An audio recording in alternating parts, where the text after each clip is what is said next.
여러분 성령 충만하시기를 바랍니다. 오늘은 성령 강림절입니다. 오늘 이 아침 저는 풀어에 산다라고 하는 말로 제 설교를 시작을 하려고 합니다. 사람은 풀어에 삽니다. 풀지 못하면은 살지를 못합니다.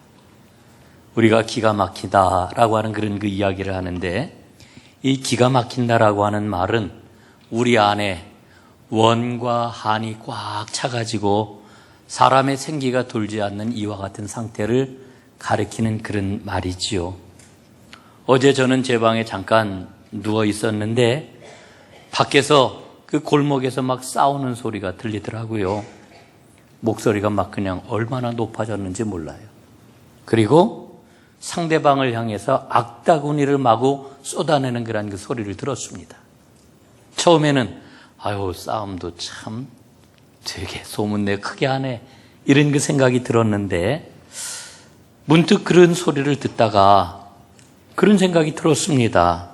저 사람은 저렇게라도 소리를 지르고 욕을 해야만 숨이라도 쉴 수 있겠기 때문에 소리를 지르고 욕을 하는구나, 이런 생각이 제 마음에 들었습니다.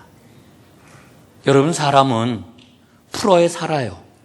그런데 푸는 방식이 사람마다 다 다르지요. 돈 많은 사람, 어떤 사람은 우아하게 골프를 칩니다. 그리고 자기를 향해 아픔을 주었던 사람을 평론하고 세상을 향해 나름대로의 평론을 함으로 자기 안에 있는 기가 막힌 상황을 풀지요. 또 어떤 사람은 땀을 뻘뻘 흘리면서 등산을 합니다. 또 어떤 사람은 자기 친한 친구를 불러가지고 끊임없이 수다를 떨어서 풀어요. 어떤 사람은 술을 마시고, 어떤 사람은 쇼핑을 하고, 또 어떤 사람은 무언가 잔뜩 먹고, 하여간 풀어요. 저는 얼마 전에 얼마나 몸이 찌뿌둥하고 머리가 아프든지 몸 상태가 너무너무 안 좋았습니다. 그러다가 지나가는데 불가마 한증막이 보여가지고 안 되겠다. 그리고서는 한증막으로 들어갔습니다. 이 한증막에 여러분 다 가보셨잖아요. 막 거적대기 같은 거 막 뒤집어 쓰고 들어가지 않습니까? 탁 뒤집어 쓰고 불가마 속으로 들어갔더니 그 뜨거운 열기가 그냥 막 몸을 엄습하는데 뜨거워. 그리고서 이제 꼭 참았죠. 그런데 그 열기 속에서 땀이 쫙 빠지기 시작을 하는데, 그렇게 땀을 한 2번 쭉 빼고 집으로 돌아와서 깊이 잠을 자고 일어났더니 몸이 개운해졌습니다. 여러분, 사도행전 2장에 보면은 성령이 강림하실 때 어떻게 강림했다고 일러주고 계십니까? 바람과 같이, 불의 혀와 같이 갈라지는 모습으로 하늘에서 임하였다, 이렇게 일러주고 있습니다. 그럼 그 말씀을 보면은 성령이 뭐예요? 성령은 바람이고 성령은 불입니다. 그런데 저는 이 바람과 불로 임하였던 성령을 가만히 생각을 해보면서 이 바람과 불은 모두 다 풀어주고 녹이는 역할을 하는구나, 그런 생각을 갖게 되었습니다. 성령님은 풀어주시는 영입니다. 성령님은 우리를 녹여주시는 영입니다. 성령님은 그래서 우리로 하여금 새롭게 하시는 이와 같은 영입니다. 여러분, 우린 개인적으로 우리 안에 풀어야 될 것들이 너무나도 많습니다. 그런데 한 걸음 더 나아가 생각을 해보면은, 여러분, 개인만 그런 게 아니에요. 우리 사회, 우리 대한민국, 우리 한민족 풀려야 할 게 너무너무 많습니다. 여러분, 우리 민족이 얼마나 풀려야 될 게 많은지, 우리 민족을 가르쳐 어떤 사람 뭐라고 그래요? 한해 민족이다, 이렇게 이야기하지 않습니까? 여러분, 지난 주간 5.18 광주 민주화 운동 38주년이 있었던 주간이었습니다. 저는 고등학교 3학년이었던 80년 5월 달에 광주 소식을 바람결에 들었습니다. 여러분, 고3 학생이 뭘 알겠어요? 그러나 그 이야기를 들으면서 얼마나 놀라웠던지 저는 사실이 아닐 거야. 그리고 그 다음 해에 이제 대학에 들어갔는데 대학에 들어가서 이 광주의 그런 그 상황을 그 구체적인 내용을 접하였을 때 처음에는 분노를 참을 수가 없었습니다. 그 다음엔 슬픔을 가눌 수가 없었습니다. 그리고는 그것이 상처가 되었습니다.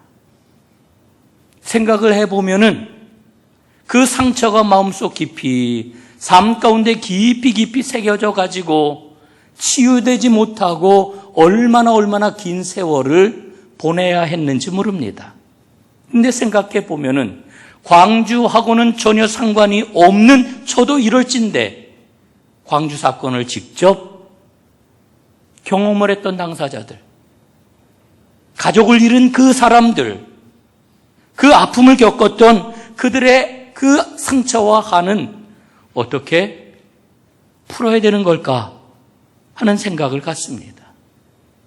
그런데 더욱더 생각을 해보면은 제 연배의 사람들에게 광주는 엄청난 비극이고 말할 수 없는 상처였지만 그래서 그 기억을 또렷하게 갖고 있는 것처럼 제 윗세대들, 아버님 세대 이상 되시는 분들이 겪었을 6.25 전쟁의 그 상처와 아픔을 생각을 해봅니다. 여러분, 광주는 짧은 시간 어느 한 지역에서 있었던 아픔이었습니다. 그러나 6.25 전쟁이라고 하는 것은 여러분, 우리 한반도 전체를, 그것도 한두 달이 아니고 3년 동안이나 계속되면서 수백만 명의 인명이 살상이 되고 부상을 당하고 가족이 헤어지고 그리고 씻을 수 없는 상처로 오늘날까지도 남아있는 큰 비극이지요. 그 아픔과 원한이라고 하는 것, 상처라고 하는 것은 뼛속 깊이 삶 가운데 그대로 배어있구나 하는 것을 느끼게 됩니다. 그런데 이 민족이 겪은 그 한과 상처는 지금까지 한 번도 제대로 풀어지지 않은 채 오늘에 이르고 있습니다. 여러분, 우리 민족은 정말 이 한이 풀어져야 돼요. 상처가 치유가 되어야 합니다. 여러분, 그런데 이걸 누가 풀을 수 있을까요? 어느 누가 이걸 풀을 수가 있겠습니까? 사람이 못 풀어요. 하나님만이 풀어주실 수 있습니다.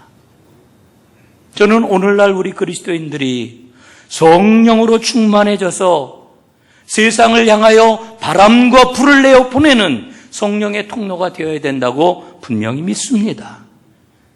그래서 하나님의 공동체가 내 주변의 사람들을 살리는 것은 물론이고 이 사회를 살리고 이 나라를 살리고 이 민족을 살리고 풀어주시는 주님의 통로가 되어야 된다고 저는 분명히 믿습니다. 이 은혜 우리에게 임하여서 이 사명을 잘 감당할 수 있기를 간절히 바랍니다. 여러분, 성령 강림절을 맞으면서 우리는 하나님의 영이 어떻게 역사하셨는가를 성경을 통해 살펴보게 됩니다. 여러분, 구약 성경을 보게 되면은 하나님의 영은 외적인 힘과 능력으로 나타났습니다. 하나님의 영이 임하게 되면은 그 힘을 감히 감당할 수가 없는 거지요. 여러분, 대표적인 사람을 꼽으라고 하면은 우리는 삼손 같은 사람을 꼽을 수가 있습니다. 하나님의 영이 임하였을 때 삼손은 사자를 맨손으로 때려잡았습니다. 블레셋 군대를 추풍낙엽처럼 한 손으로 몰아내는 영웅이었습니다. 그런데 그의 내면을 들여다보면 그의 믿음을 보면은 참 그 믿음의 행적은 초라하기 짝이 없습니다. 저는 참 의문에 오랫동안 쌓여 있었습니다. 아니, 삼손의 내면이 어찌 이럴 수가 있을까? 그런데 삼손만 그런 게 아니고 구약시대에 많은 사람들이 그와 같은 모습을 보여주고 있습니다. 왜냐하면 하나님의 영은 외적인 능력이요 외적인 힘으로 임하였기 때문에 그렇습니다. 그러나 여러분, 신약의 성령은 달라요. 보혜사 성령은 인격이십니다. 우리 안에 내주하는 분이십니다. 그래서 성령이 임하게 되면은 사람이 변화하게 되어 있어요. 성령의 능력은 새로운 삶을 살아가는 변화의 능력이란 말입니다. 여러분, 이번 주에는 존 웨슬리가 회심한 웨슬리 회심일이 있는 주간이기도 합니다. 여러분, 웨슬리가 런던의 올더스게이트 거리에서 성령 체험을 하지 않았습니까? 예수님의 인격에 사로잡혔어요. 웨슬리는 완전히 새로운 하나님의 사람이 되었어요. 그 당시에 그는 안수를 받은 목회자였습니다. 그러나 그는 믿음에 자신이 없었어요. 믿음의 회의를 하고 있었어요. 예수가 나의 구세주라고 하는 확신이 없었어요. 내가 계속 설교를 해도 되나? 내가 설교를 할 수 있는 사람인가? 설교를 포기하고 싶었어요.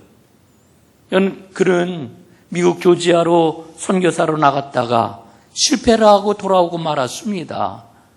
그래서 나는 이제 아무것도 할 수 없어 하고서는 모든 것을 포기하려고 했던 그와 같은 사람이었습니다. 그런데 성령의 임재를 체험하고 나자 그는 확실한 믿음의 사람이 되었습니다. 예수는 나의 구세주이시다. 예수님이 나와 동행하신다. 이 확신을 갖게 되었던 겁니다. 그러자 그에게 새로운 삶의 역사가 시작이 되었는데, 여러분, 그의 삶은 완전히 이전의 삶하고 동떨어진 삶이 아니었습니다. 그동안 그가 준비를 했던 아주 규칙적으로 살았던 삶의 모습, 그리고 자신을 단련하려고 했던 그 모든 것들이 예수 그리스도에게 초점이 맞추어지면서 그의 삶 전체가 완전히 새로워졌습니다. 복음이 비로소 복음이 되었습니다. 성경 말씀이 그의 심령 가운데 살아 움직이기 시작했습니다. 교회를 새롭게 보기 시작을 했습니다. 여러분, 우리가 잘 알고 있는 것처럼 웨슬리가 회심하였을 때 영국 상황은 산업혁명이 한참 불일듯 일어나던 때였습니다. 사람들이 양을 치다가, 사람들이 농사를 짓다가 도시로 공장으로 탄광으로 몰려들던 그와 같은 시기였습니다.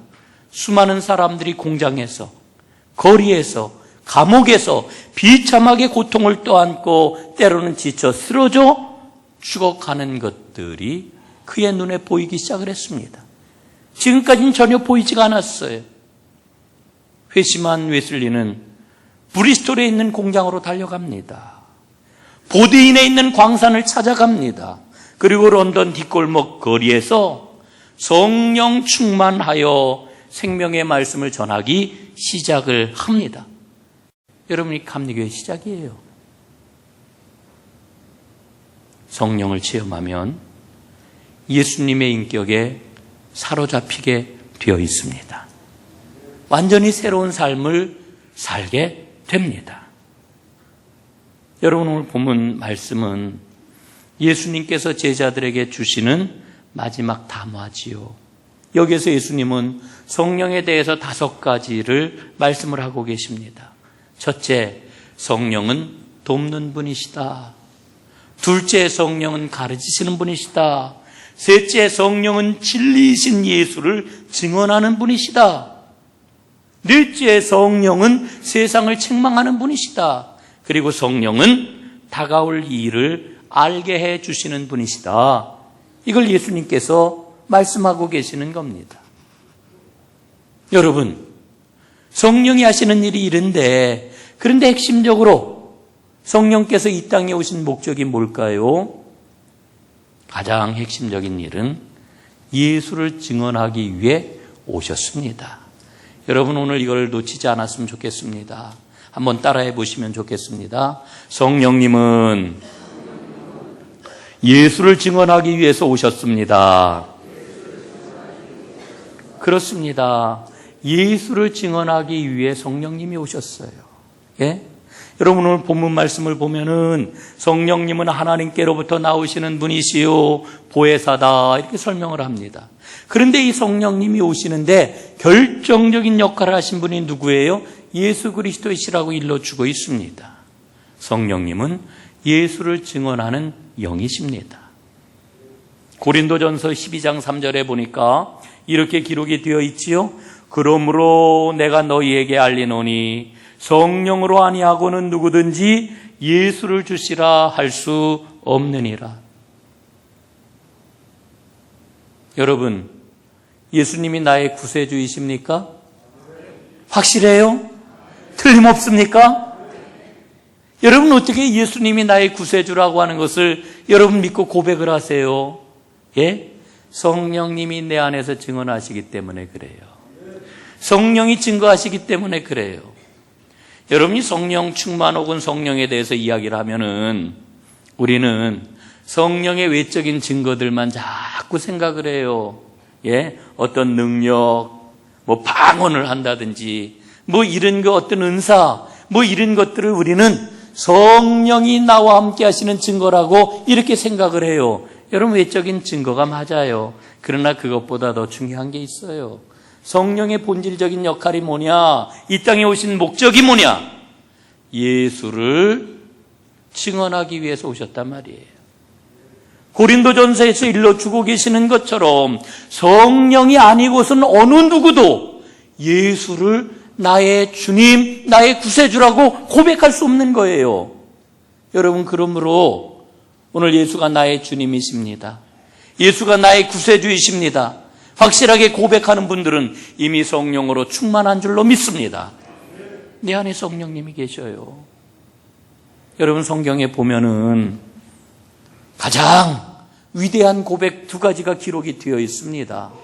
하나는 베드로의 고백이에요. 마태복음 16장 16절에 보면은 베드로가 뭐라고 고백을 합니까? 주는 그리스도시요 하나님의 아들이십니다. 그러게 얼마나 멋지고 아름답고 엄청난 고백입니까? 두 번째 고백이 있어요. 두 번째 고백. 요한복음 20장 38절에 나와 있는 도마의 고백이지요. 도마는 이렇게 예수님을 고백을 해요. 나의 주, 나의 하나님. 예수님을 향하여 예수님은 나의 주님이시요, 예수님은 나의 하나님이십니다.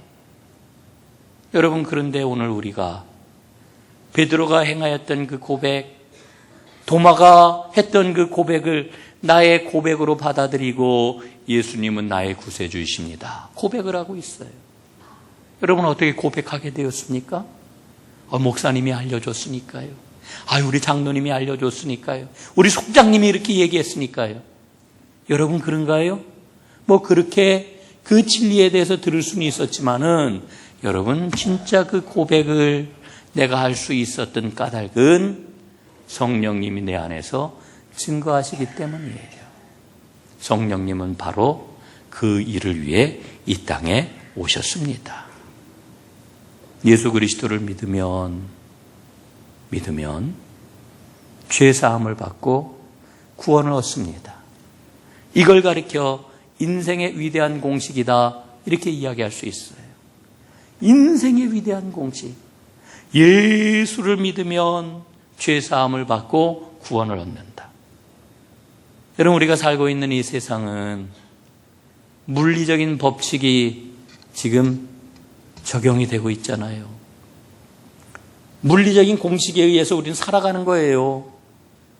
여러분, 지금 다 예배당에 들어오셔가지고 내가 의자에 앉아야지, 그리고 의자에 앉으셨죠. 그렇죠? 의자에 앉았습니다, 내가.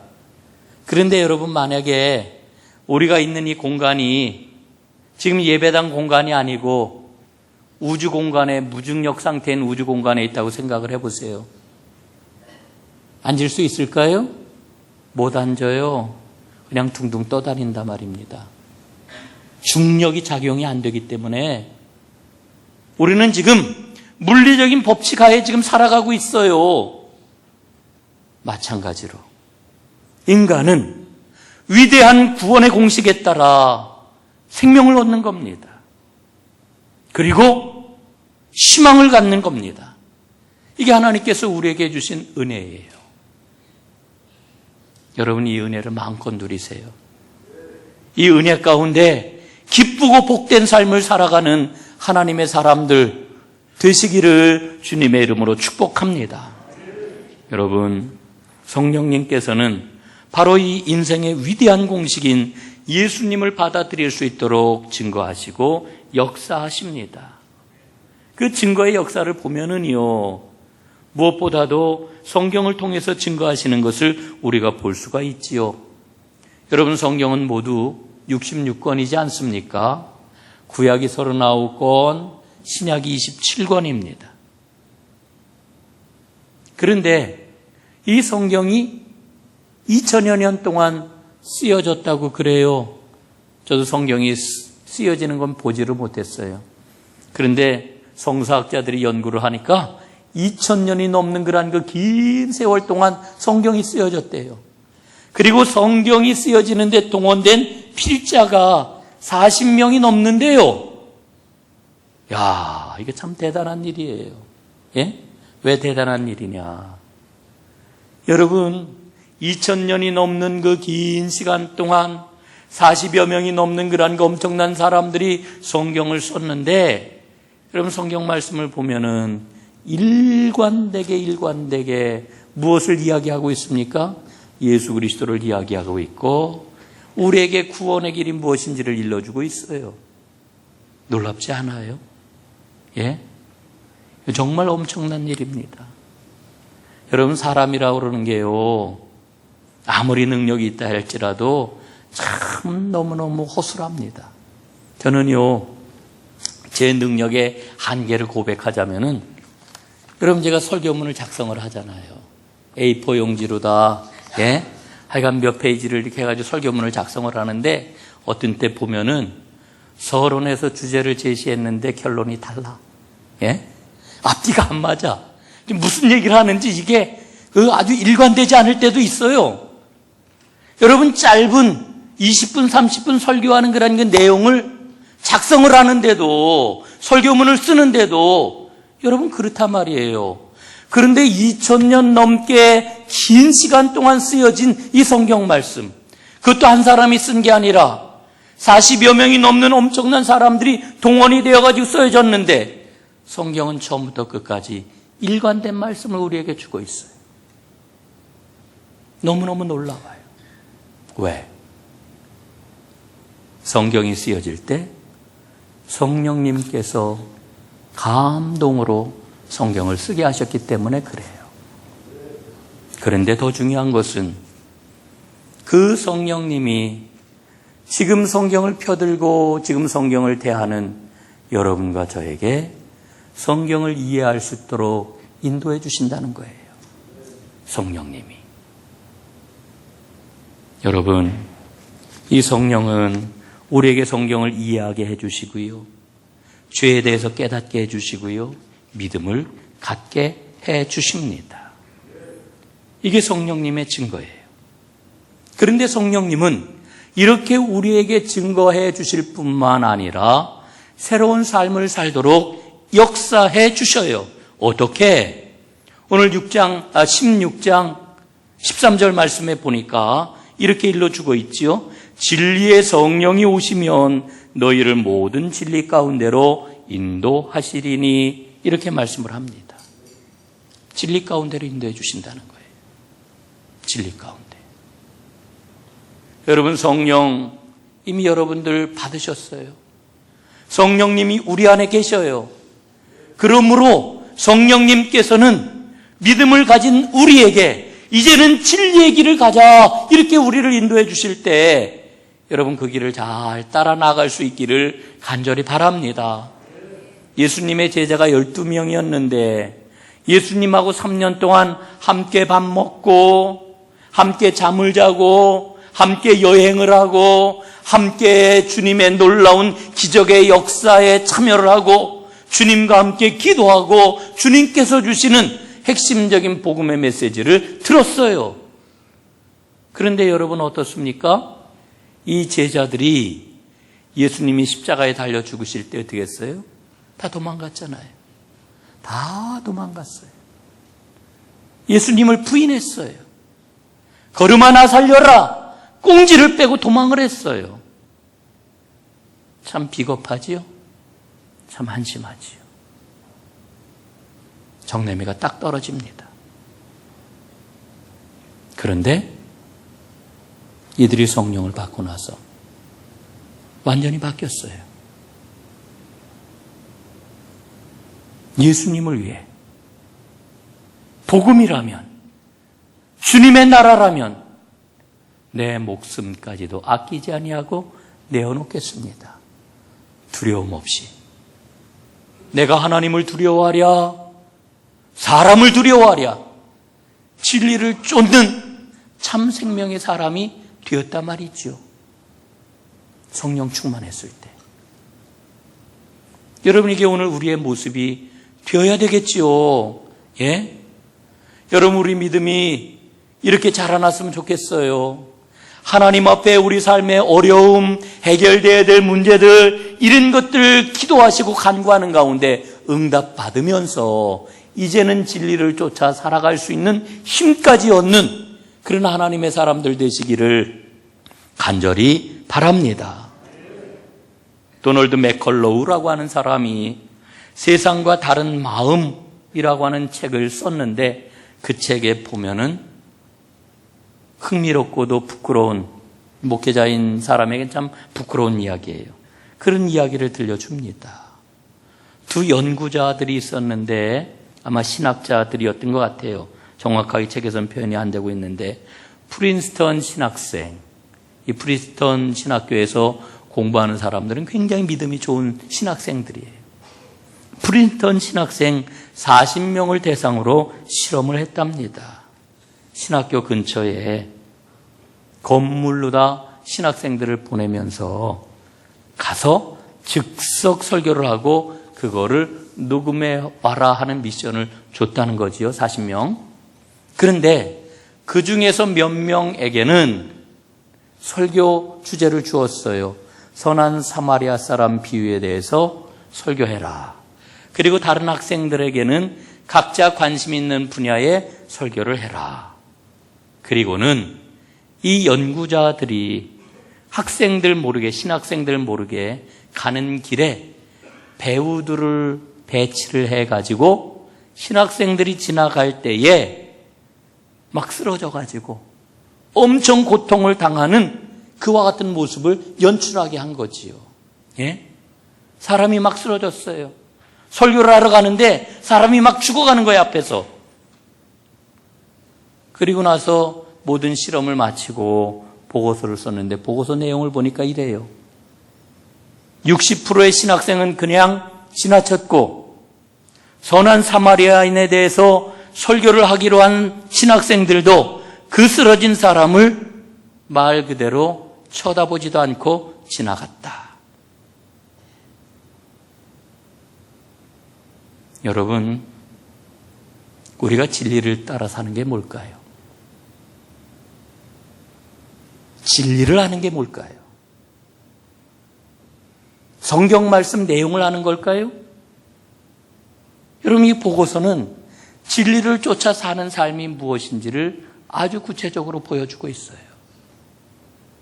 사랑하는 여러분, 오늘 성령님이 여러분에게 뜨겁게 역사하심으로 새로운 삶, 진리를 쫓는 삶, 이 삶을 삶으로 여러분, 우리 믿음의 사람을 통해,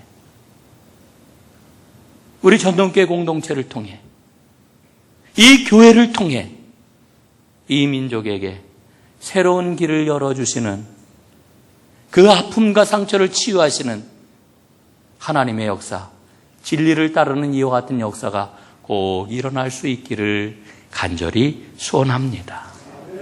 성령님께서 하시는 또 한 가지 일이 있지요. 장래일을 알려주시는 겁니다. 오늘 13절 말씀 보면은 하반절에 이렇게 기록이 되어 있습니다. 그가 스스로 말하지 않고 오직 들은 것을 말하며 장래일을 너희에게 알리시리라. 장래일을 알려주신대요, 성령님이. 여러분, 좋겠지요? 장래일을 미리 알게 해주시면 얼마나 좋겠어요. 1년 후에 나는 어떻게 될까요? 아이고, 우리 아들은 어떻게 될까요? 예? 여러분, 그런데 오늘 성경에서 일러주고 있는 이 장례일은 그런 장례일이 아니에요. 혹시 여러분들 가운데 점치는 분 계십니까? 예? 우리 교회는 한 분도 안 계시리라고 제가 생각을 해요. 그런데 예전에 그 점쟁이들 하는 얘기를 종종 들어보면은 예수 믿는 사람들 가운데서 점을 치러 오는 사람들이 종종 있대요. 예? 그걸 즐기는 분들이 있다는데, 여러분 오늘 여기에서 말하는 장례일이라고 하는 거는 점을 치는 것을 이야기하는 게 아닙니다. 앞으로 하나님의 역사가 이렇게 펼쳐질 것이다. 하나님의 뜻대로 모든 역사가 진행이 될 것이다. 성취될 하나님의 나라를 알게 될 것이다. 이걸 일러주신다는 거지요. 다시 말씀드리면은 역사의식을 갖게 된다는 겁니다. 역사의식.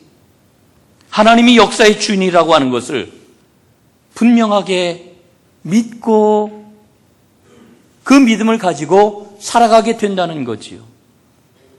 사랑하는 전농교회 성도 여러분, 하나님이 역사의 주인이시라고 하는 것을 분명하게 믿으시지요. 예? 이건 우리 전농교회 믿음의 기본적인 수준 아닙니까? 하나님은 역사의 주인이시다. 믿으시지요? 예, 그렇습니다. 이게 우리 믿음이에요. 여러분, 이거 우리 성경을 통해서 분명하게 발견을 해요. 이스라엘 백성들은 하나님을 어떻게 믿었느냐 하면은, 하나님은 우리 하나님, 우리 편만 들어주시는 하나님. 여러분, 하나님을 나의 하나님으로 고백하는 건 매우 좋지만, 그러다 보니 이스라엘은 하나님은 오직 이스라엘에게만 역사하시는 분처럼 이렇게 생각을 했어요. 그런데 여러분, 성경을 보면은 놀랍게도 하나님은 어떻게 역사하십니까?